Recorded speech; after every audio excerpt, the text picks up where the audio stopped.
MPL하고 경매를 활용하면 사실은 저는 이 말씀을 드리고 싶어요. 경매 신청하고 낙찰 건수를 경매를 하시는 부동산 경매를 관심 있는 분들은 꼭 한 달에 한 번씩은 체크를 해주세요. 왜냐하면 이게 경매 건수하고 낙찰 금액의 차이가 경기 변동을 예측을 할 수 있어요. 한 6개월 전의 경기 상황까지는 예측을 할 수 있으니까 이게 경기 상황을 파악하는 데는 되게 좀 좋은 상황인 것 같습니다. NPL도 늘어난다면 경기가 어렵다 이렇게 보시면 되고요. 그 다음에 이제 경매 참여 목적하고 목표 수익률을 반드시 좀 정하고 들어갔으면 좋겠어요. 그냥 남이 들어가니까 나도 들어간다. 그러면 굉장히 좀 어렵습니다. 이렇게 하고 들어가면 그나마 단독 낚시를 받거나 조금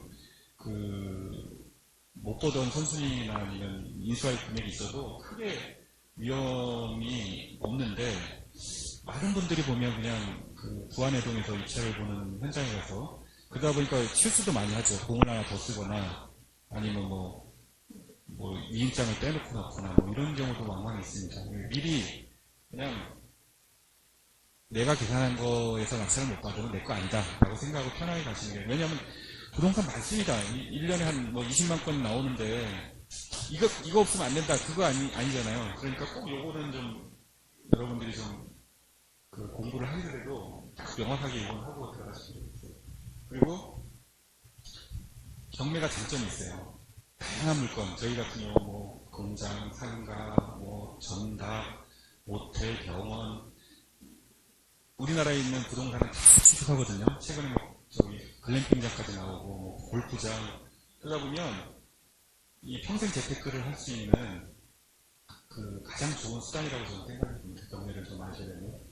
그리고 경매를 하면 이런 한정 리스크를 피하면서 요즘 전세 사기도 많이 나오지만 이런 부분에서 여러분들이 주변에 도움도 줄 수 있고 나도 도움을 받을 수 있고 경매는 그렇게 활용하시면 좋을 것 같고요.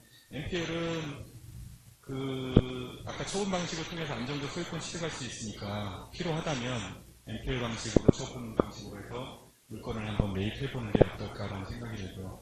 근데 저희들도 아파트나 주거용 몽캡인 게 뭐냐면 경매로 다 받을 수 있는 채권을 굳이 팔지는 않죠. 물론 저희가 급해서 유동성이 없을 때는 팔 수도 있겠지만 할인율을 해서 DCF로 해서 파는데 큰 갭이 없습니다. 이런 건 잘 안 팔려요. 팔라고 해도 안 팝니다. 나중에 팔았다가 나중에 손실을 하면 누가 책임져야 되니까. 모기지켓도 마찬가지입니다. 이런 것들은 NPL 처분 방식으로 처분하기가 좀 어려워요. 예. 근데 이런 경우 있어요. 예전에는 외국 투자자들이 갑자기 한국 비즈니스를 접고 나갈 때가 있어요. 그때 이런 자산들 만약 있으면 사시면 여러분 도움됩니다. 제가 했던 것 중에 하나가 까루프, 지금 없어졌죠. 까루프 채권이 한 300만 원이 됩니다. LPB가 한 건당.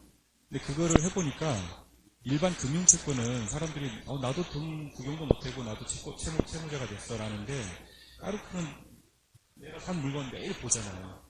그러니까 한 50%만 깎아줘도 다 갚더라고요. 그래서 저희가 그때 4.8% 싸게 사왔죠. 무담 보니까. 근데 그거를 얼마에 되면 거의 50% 했었습니다. 그래서 400억짜리를 한 16억인 가지고 사왔는데 회수한 금액은 나중에 다시 1% 대파할 것까지 하면은 한 150억 정도 회수한 것 같아요.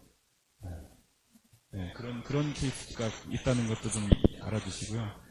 네, 상가 공장 같은 경우 이런 거는 NPL 처분 방식 가능성이 굉장히 높습니다. 그리고 요 밑에 지금 매각길 변경이 되는 건이 있어요. 유동화 회사가 매각길 변경하면 MRP가 까졌거나 MRP에 근접했다는 겁니다. 이런 것들은 이 처분 방식으로 접근을 하시면 좋은 결과를 얻을 수 있을 겁니다. 그리고 이 채무인수 사후정산하면 대출금을 좀 높게 받고요. 그리고 높게 입찰 들어가니까 장부가가 높으니까 법인 같은 경우는 이제 양도소득세, 개인 같은 경우도 양도소득세가 좀 받는데, 근데 양날의 검입니다. 높게 들어가면 뭐가 더 늘어나죠? 네, 취득세가 늘어나니까 그걸 감안할 건지 아니면 나중에 내가 비싸게 팔아서 양도소득세 감면받을지 그거는 한번 고민을 해보실 필요는 있습니다. 마지막으로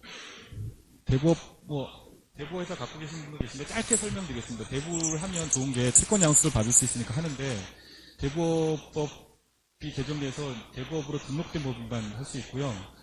지자체 대부법인은 안 됩니다. 금감원 대부법인만 NPL 채권 매입이 가능하니까 그거는 한번 차이점을, 여긴 자본금 5천만 원이고 여기는 자본금 5억 이상. 옛날에 3억이었는데 또 올려놨더라고요.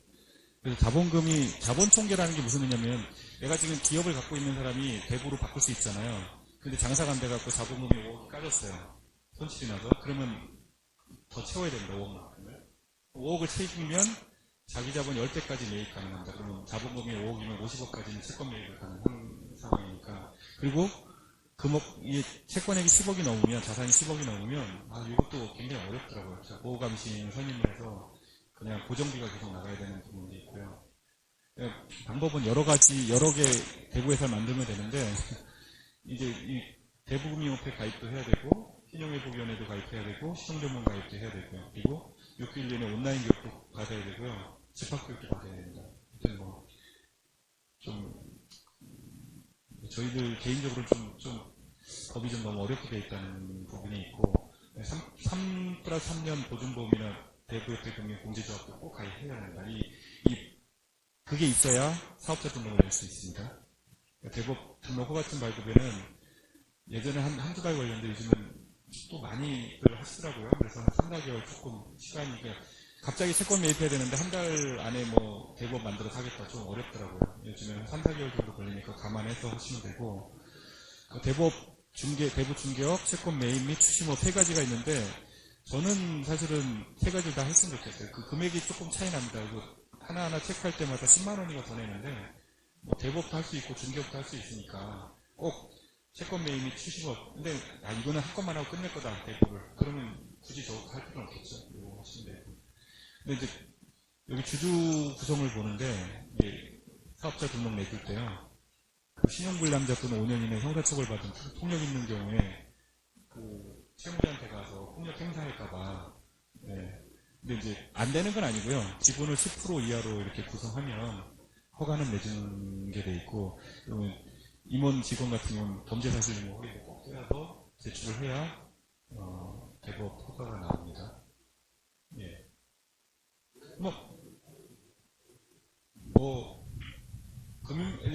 채무 조정자도 있고요. 금융기간 3년 이상 그런 조건들이 있습니다. 쉽지는 않아요, 사실은. 이게 처음에는 대부업 만들 때 쉬울 줄 알았는데 하시는 분들 입장에서 이런 보정비나 아니면 이런 제약사항이 너무 많아서 대부업도 사실은 좀 그런데, 요거 채권 매입 및 추심업만 하겠다면 한번 만들어서 해보는 것도 저는 추천드리고 싶습니다. 제 강의는 여기까지 짧게 말씀을 드리고요. 궁금한 거 아무 거라도 질문을 좀 해주십시오. 제가 너무 재미없게 강의를 해서 너무 죄송하고요. 드리겠습니다. 그건 우리 회장님께서 하실 거고요. 네.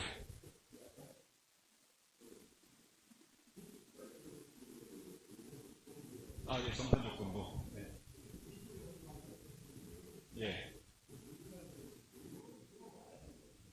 왜냐하면 정산을 받기려면 돈을 내야 되지 않습니까? 그러니까 이제 그런 부분에서 돈을 먼저 법원에 내야 되니까 그런 이제 브릿지를 많이 해주는 데가 대부 회사들이 많이 해주고 있습니다.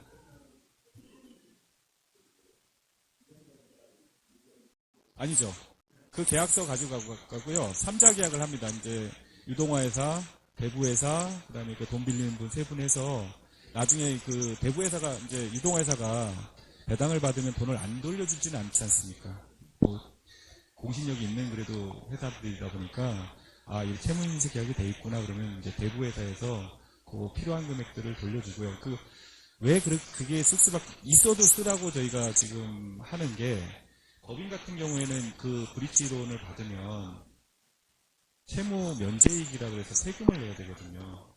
그거를 이제 해칭을 하는 방법으로 대부에서 돈을 빌려왔다. 기록을 남겨놓으면 그건 이제 채무 변제로 들어가지 않습니까? 그런 방법으로 하고, 개인 같은 경우는 사실은 크게 문제가 없기 때문에 그냥 하시라고 하는데, 법인이 부동산 취득 채무 정산부로 하는 경우에는 꼭 대부회사를 통해서 브릿지를 쓰시라고 저희가 안내를 해드립니다. 세금 관계 때문에. 근데 한 달밖에 안 되잖아요. 대금 납부하고 한 달 뒤에 배당받고 하는데 이제 되게 안 좋은 케이스가 있긴 있습니다. 배당이가 들어오면 배당금이 묶이거든요. 그런 케이스도 사실은 생길 수도 있는데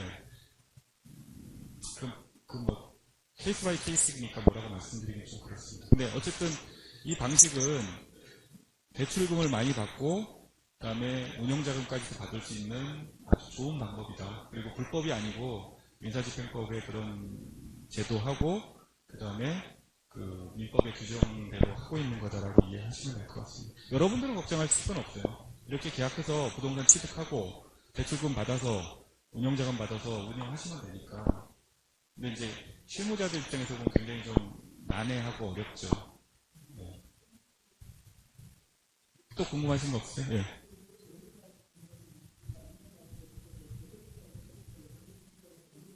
네. 원래 일본은요, 처음에 저희가 자산노동을 만들었을 때, 취지는 개인들이 은행 가서 이걸 하나씩 살 수 있는 걸로 생각을 하고 만들었었어요. 근데 우리나라 정치인들이 그렇게 안 놔주잖아요. 근데 언젠가는 일본은 지금 창고에 가면 제가 필요하면 NPL 할 수 있다고 하더라고요. 네, 우리도 언젠가 그렇게 될 것 같은 저는 생각이 있습니다. 그러니까 지금 빨리 배워 놓으셔야 나중에 은행 가서. 그리고, 뭐, 대출이 나갔을 때 부실이 없는 대출은 없거든요. 대출이 많냐, 부실이 많냐, 적냐의 차이인데, 이런 경매하고 NPL을 배워놓으시면, 아까 말씀드렸죠. 평생 재테크를 하는 데는 도움이 되지 않을까 생각합니다. 예, 예. 예, 자본금 5억 이상 하면 50억짜리까지는 살 수 있는 거죠.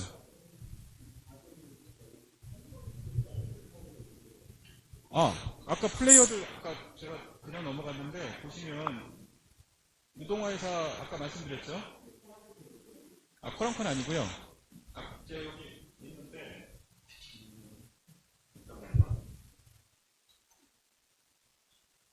유동화회사를 찾으면, 여기 있습니다. 여기 있죠? 연합자산관리, 대신, 뭐, 우리금융FNI, 하나FNI. 이게 투자자니까 사실은 전면에 드러나는 건 이게 드러나는 게 아니고, 유동화회사가 드러나거든요. 유동화회사 아까 다트 들어가서 유동화회사 치면 그 연락번호 있고요. 아니면 경매 사이트 가면 이 담당자들 다 있습니다.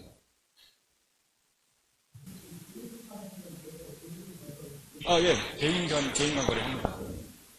저한테 오셔서 하면 저랑 하시고요.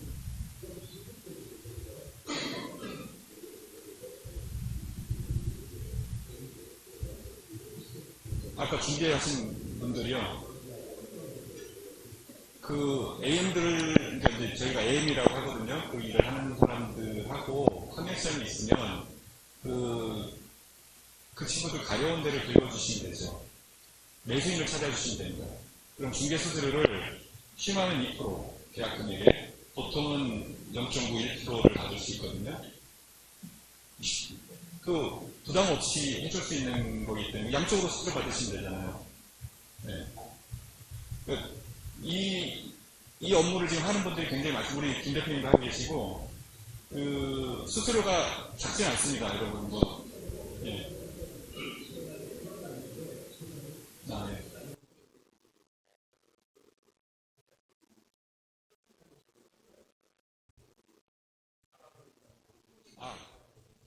토스만 해드려도 됩니다. 예, 토스만 해드려도 나머지는 그쪽에서 다 설명을 하고, 그거에 대해서 이제 하니까, 그리고 장점이 있는 게 뭐냐면, 실제 뭐 여기 중개하시는 분들 계시지만, 부동산 중개하시는 분들, 수수료 못 받는 경우 굉장히 많거든요. 예. 근데 여기는 그렇게 하면 수수료 안 주진 않습니다. 무조건 계약대로 0.5%는 딱 클로징 하면, 딱 통장에 꽂아줍니다.